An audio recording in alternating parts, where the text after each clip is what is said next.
အားလုံးပဲမင်္ဂလာပါတရားပြချနေပြီးတော့ကြိုဆိုပါရစေဒီဗီဒီယိုလေးကတော့ပရပုတ်စီးဖို့အတွက်ကျွန်တော် live ပို့တဲ့ဗီဒီယိုလေးဖြစ်ပါတယ် တဲ့ခါလေးရှိရခြေထောက်ကတော့အဆက်မပြတ်နင်းနေရက်ရှင်နဲ့ရက်ရှင်ဗီဒီယိုတွေပါရက်ရှင်နဲ့ဟို TikTok တွေပါရက်ရှင်နေဆိုလို့ရှိရင်တော့ခြေထောက်ကိုမနင်းနဲ့တော့ရလာရပြီရလာရင်တက်ပြီးရက်သွားလိမ့်မယ်ရက်သွားရင်အဲ့မဲ့တပုံတွေပါရိုက်ပေါ့ပစ္စည်းတွေပါရေးနဲ့ပြုတ်ကြမယ်တော့ပြုတ်ကြရင်ပြတ်မရအောင်ကိုပစ္စည်းကိုတိချာလောက်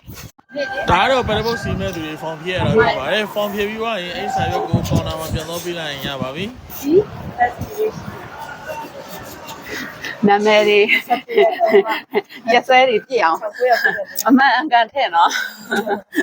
ဒါကတော့ပုံစီးရမယ့်နေရာကိုညွှန်ပေးထားတာဖြစ်ပါတယ်အထက်ကိုရောက်ပြီဆိုရင်အရင်ဦးဆုံးပုံစီးရင် safety briefing ရလုပ်ရပါတယ်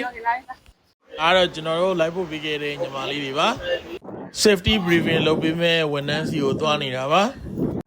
ပရပုတ်စီးတဲ့ခါမှာသွားမဲ့ area တွေရမသွားမဲ့ area တွေကိုတေချာရှင်းပြနေရဖြစ်ပါတယ်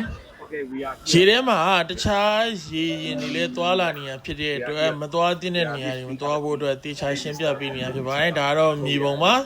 မြေပုံထဲမှာရှင်းပြပြီးဖြစ်တဲ့အတွက်အပြင်မှာလက်တွေ့လိုက်ပြတာပါ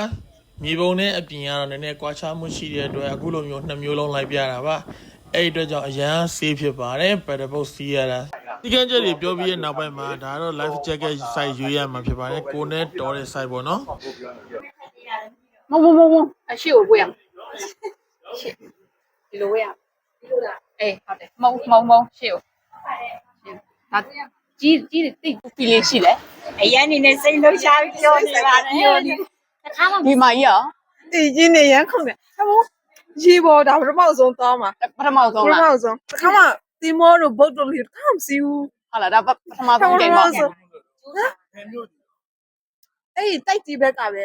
တချို့တွေတောင်းတယ်ရေလည်းမခုတက်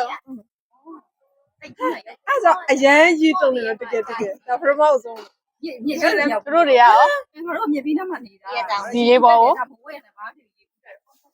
အော်သူကရေဘူးတတ်တယ်တဲ့ဟောတရားကရော ရေပေါ်ရတော့ဟိုဘာရေပေါ်မှာပဲနေတာပဲရေ ဂျီဝမနေရ ပျော်လားဒီနေ့ကပျော်လားပျော်တယ်နော်အားလုံးစိတ်ပြီးဖြစ်ပြီနော် ဒါတော့ပရပုတ်စစီးဖို့အတွက်ပရပုတ်တွေစီကိုစတင်ချီတက်ပါပြီခင်ဗျာပရပုတ်ပေါ်စတက်ပါပြီနှစ်ယောက်က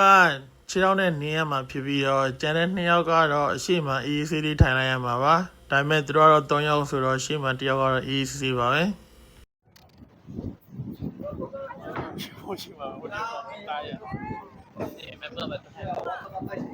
မကြောက်နဲ့ fighting အခုလိုမျိုးပရပုတ်စီးကျင်တဲ့တကယ်ချင်းမိတ်ဆွေတွေရှိခဲ့ရင်လည်းကျွန်တော်တို့ဒီယာမန် page ရဲ့ message box ကိုစာလေးပို့ခဲ့ပါကျွန်တော်တို့အားရရက်ကိုကျွန်တော်တို့အခါမဲ့လိုက်ပို့ပေးပါမယ်ဗီဒီယိုလေးကိုအစားဆုံးကြည့်ရှုပေးတဲ့တကယ်ချင်းတွေအားလုံးကျေးဇူးတင်ပါတယ်ကျွန်တော်တို့ page လေးကိုလည်း like and follow လေးနဲ့ support ပေးကြပါဦးခင်ဗျာနောက်ဗီဒီယိုတွေမှာပြန်တွေ့ပါမယ်